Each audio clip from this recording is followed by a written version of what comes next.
Alam mo ba na ang sex ay nakabase sa edad? Pag 18 hanggang 25 taong gulang, tawag sa kanila ay electrician. Bakit? Kasi konting ground lang nanginginig na agad.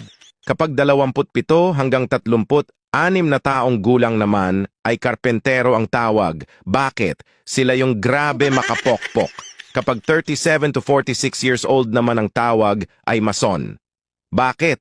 Sila naman yung mas maraming himas. Kapag 47 to 56 years old, sila naman ang tinatawag na pintor. Bakit? Kasi brutsa na lang ang inaasahan.